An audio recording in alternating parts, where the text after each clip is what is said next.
الحمد لله رب العالمين أشهد أن لا إله إلا الله وحده لا شريك له وأشهد أن سيدنا ومولانا محمدا عبده ورسوله أما بعد فأعوذ بالله من الشيطان الرجيم بسم الله الرحمن الرحيم إن الذين كفروا بالذكر لما جاءهم وإنه لكتاب عزيز لا يأتيه الباطل من بين يديه ولا من خلفه تنزيل من حكيم حميد ما يقال لك إلا ما قد قيل للرسل من قبلك إن ربك لذو مغفرة وذو عقاب أليم ولو جعلناه قرآنا أعجميا لقالوا لولا فصلت آياته أأعجمي وعربي قل هو للذين آمنوا هدى وشفاء والذين لا يؤمنون في آذانهم وقر وهو عليهم عمى أولئك ينادون من مكان بعيد ولقد آتينا موسى الكتاب فاختلف فيه ولولا كلمة سبقت من ربك لقضي بينهم وإنهم لفي شك منه مريب من عمل صالحا فلنفسه ومن أساء فعليها وما ربك بظلام للعبيد صدق الله مولانا العلي العظيم.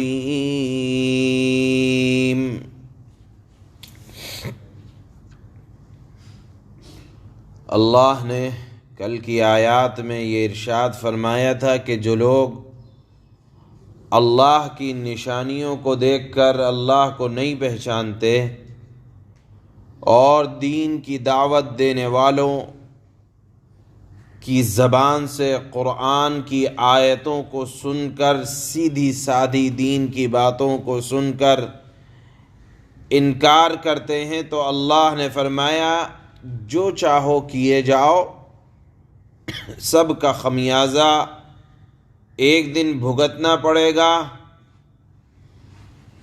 اور نیک عمل کرنے والے اپنے انجام کو پہنچیں گے اور بے غم ہو کر امن و امان حاصل کریں گے. یہ کل کی آیات کا مضمون تھا. آج کی آیات میں اللہ پاک ارشاد فرماتے ہیں کہ جو لوگ خواہ مخواہ نصیحت کو قبول نہیں کرتے قرآن کریم کی اور اس میں شبہات پیدا کرتے ہیں اور قرآن کے نصیحت والے تذکرے سے منہ موڑتے ہیں، تو یہ ایک بھاری کام کر رہے ہیں، کیونکہ قرآن کے اندر جتنی باتیں ہیں یہ ایک بڑی عزت اور شان والی کتاب کے مضامین ہیں. ایسی شان والی مضامین ہیں یہ کہ لا یأتیہ الباطل من بین یدیہ ولا من خلفہ، کہ باطل، غلط بات، حق کے خلاف بات اس کے قریب بھی نہیں پھٹک سکتی. یعنی قرآن کے مضامین ایسے ہیں کہ اگر کوئی چاہے گا بھی اس کے اندر رد و بدل کرنا، اپنے من سے کوئی بات داخل کرنا تو کر بھی نہیں سکتا. لا یأتیہ الباطل، باطل اس کے پاس آ بھی نہیں سکتا ہے. اسی وجہ سے جب جب باطل نے قرآن سے ٹکرانے کی کوشش کی ہے اور قرآن کے مضامین کو بدلنے کی کوشش کی ہے تو اپنے منہ کی کھا کے رہا ہے۔ جس نے قرآنی آیات کو بدلنا چاہا، قرآن کے مضامین کو بدلنا چاہا، قرآن کی حفاظت اللہ کرنے والے ہیں۔ قرآن کی اگر ایک آیت کو بدلنے کی بھی کوئی کوشش کرے گا یا کہے کہ قرآن کی آیت کا مضمون یہ ہے، میرا دل یہ چاہتا ہے کہ یہ مضمون ہو جائے، یا قرآن کی یہ صورت ہے، میں چاہتا ہوں کہ قرآن کی ایک صورت بنا کے رکھ دوں، تو اللہ فرماتا ہے کہ وہ احمق کے علاوہ کچھ نہیں ہوگا۔ کیونکہ اس قرآن کی عزت کی حفاظت بھی اللہ نے کی ہے، اس کے مضامین کی حفاظت بھی اللہ کر رہا ہے، باطل اس کے پاس آ نہیں سکتا۔ جب اللہ کے نبی صلی اللہ علیہ وسلم کے زمانے سے لے کر آج تک اگر کسی نے بھی قرآن کی شان کے خلاف کوئی بات کہی یا قرآن کے مضامین کو بدلنا چاہا، اللہ نے اس کو دنیا کے اندر ذلیل و رسوا کیا ہے، تاریخ اس کی شاہد ہے۔ چنانچہ آج کی ان آیات میں اللہ نے فرمایا ہے کہ قرآن کے مضامین ایسے ہیں کہ ذرا برابر اس کے اندر رد و بدل کی گنجائش نہیں ہے۔ جس قرآن کی شان یہ ہے تو اس کی نصیحتوں کو قبول کرنا چاہیے۔ آگے آیات میں پھر اللہ کے نبی صلی اللہ علیہ وسلم کو تسلی دی جا رہی ہے کہ اگر ان ظالموں کا رویہ آپ کے ساتھ اس طرح کا ہے تو ہر زمانے کے پیغمبروں کے ساتھ، ہر زمانے کے داعیوں کے ساتھ ان کی قوم کا رویہ کچھ اسی طرح کا رہا ہے، لہذا اے پیغمبر صلی اللہ علیہ وسلم آپ بھی صبر کے ساتھ اپنے پیغام کو عام کرتے رہیں۔ کچھ لوگ توبہ کر کے راہ راست پر آئیں گے اور کچھ لوگ ضد پر قائم رہیں گے، جو آپ کی بات مان لیں گے اللہ ان کو بخش دے گا، کیونکہ اللہ غفور الرحیم ہے، اور جو نہ مانے گا وہ سزا پائے گا، کیونکہ اللہ سزا بھی سخت دینے والا ہے۔ پھر آگے اللہ نے ایک بات اور ارشاد فرمائی کہ دیکھو یہ لوگ قرآن میں شکوک و شبہات نکالنے والے طرح طرح سے شکوک و شبہات نکالتے ہیں کہ محمد صلی اللہ علیہ وسلم پر یہ قرآن عربی میں کیوں اتر گیا، کیوں نہ کسی اور زبان میں اتر جاتا، عربی میں اترا ہے تو ہم یہ سمجھتے ہیں، اعتراض کرنے والے اعتراض کرتے ہیں کہ عربی میں اترا ہے، محمد صلی اللہ علیہ وسلم عربی ہیں، عربی النسل ہے، تو آپ نے عربی میں بنا کر پیش کر دیا ہوگا۔ یہ اعتراض کرنے والے اعتراض کرتے ہیں۔ اللہ جواب دیتے ہیں کہ اگر میں عربی کے علاوہ کسی اور زبان میں نازل کرتا اس قرآن کو تو اعتراض کرنے والے اعتراض کرتے کہ قرآن کے مخاطب عربی ہیں، تو اللہ نے عربی میں کیوں نازل نہیں کیا؟ تو اللہ فرماتے ہیں کہ شکوک و شبہات اعتراض کرنے والے اعتراض کرتے رہیں گے۔ اے محمد صلی اللہ علیہ وسلم، من عمل صالحا فلنفسی، جو نیک عمل کرے گا اس کا فائدہ اس کی ذات کو ملنے والا ہے، ومن اساء فعلیہا، اور جو برا عمل کرے گا وبال بھی اسی کے سر پر آ پڑے گا۔ آپ کا رب اپنے بندوں پر ظلم نہیں کرتا۔ جو لوگ اس طرح کے شکوک و شبہات میں پڑے ہوئے ہیں ان کو ان کے برے اعمال نے شکوک و شبہات میں ڈال رکھا ہے۔ آپ اعتراض کرنے والوں کے پیچھے نہ پڑیں اور آپ صبر کے ساتھ اپنا کام کرتے رہیں۔ اللہ نے قرآن کو ہر عیب سے پاک رکھا ہے۔ قرآن کی بات بڑی سیدھی سادی ہے، اور قرآن کے نہ الفاظ میں تبدیلی ہو سکتی ہے، قرآن کے مضامین نہ بدلے ہیں نہ بدلے جائیں گے۔ لوگ کوشش کرتے رہیں باطل اس کے قریب نہیں آ سکتا ہے۔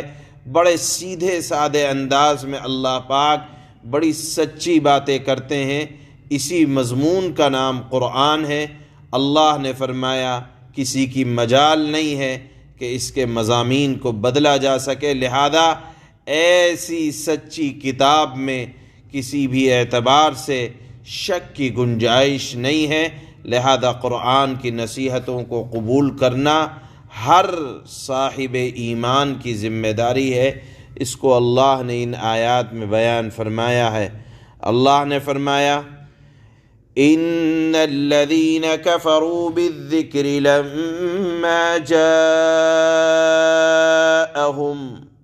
وإنه لكتاب عزيز، بے شک ان لوگوں نے بہت برا کیا جنہوں نے نصیحت کی اس کتاب یعنی قرآن کا انکار کیا، جبکہ قرآن ان کے پاس آ چکا ہے، حالانکہ قرآن بڑی عزت والی کتاب ہے۔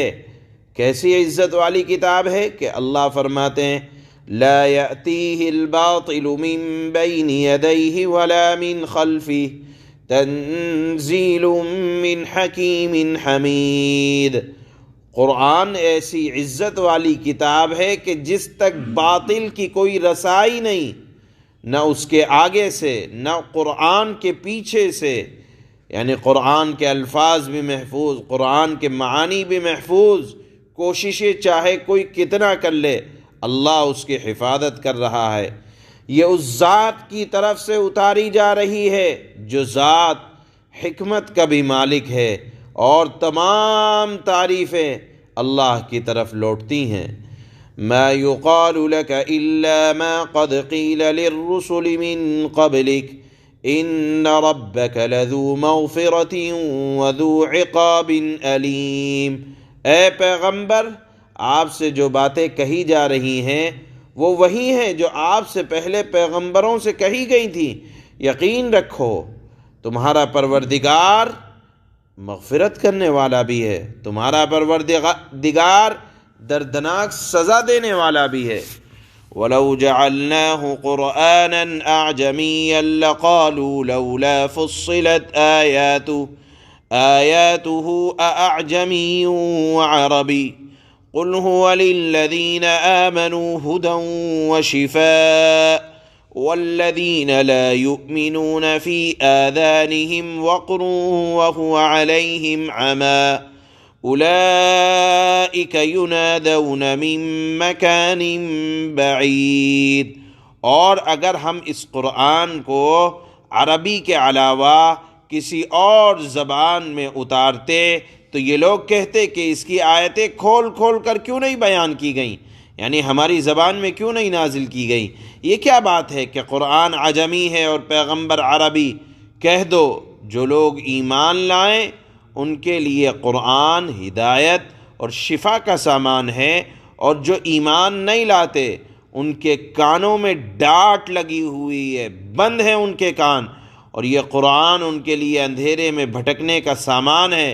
ایسے لوگوں کو کسی دور دراز جگہ سے پکارا جا رہا ہے۔ وَلَقَدْ آتَيْنَا مُوسَى الْكِتَابَ فَاخْتُلِفَ فِيهِ وَلَوْلَا كَلِمَةٌ سَبَقَتْ مِنْ رَبِّكَ لَقُضِيَ بَيْنَهُمْ وَإِنَّهُمْ لَفِي شَكٍّ مِّنْهُ مُرِيبٍ مَنْ عَمِلَ صَالِحًا فَلِنَفْسِهِ وَمَنْ أَسَاءَ فَعَلَيْهَا وَمَا رَبُّكَ بِظَلَّامٍ لِلْعَبِيدِ۔ اور ہم نے موسیٰ کو بھی کتاب دی تھی، پھر اس میں بھی اختلاف ہوا، اور اگر تمہارے پروردگار کی طرف سے ایک بات پہلے ہی طے نہ کر دی گئی ہوتی تو ان لوگوں کا معاملہ ہی چکا دیا گیا ہوتا۔ اور حقیقت یہ ہے کہ یہ لوگ ایسے شک میں پڑے ہوئے ہیں جس نے ان کو خلجان میں ڈال رکھا ہے۔ اللہ فرماتے ہیں جو کوئی نیک عمل کرتا ہے وہ نیک عمل اپنے فائدے کے لیے کرتا ہے، اور جو کوئی برا کرتا ہے وہ اپنے ہی نقصان کے لیے برائی کرتا ہے، اور تمہارا پروردگار بندوں پر ذرا ظلم کرنے والا نہیں ہے۔ سبحان اللہ۔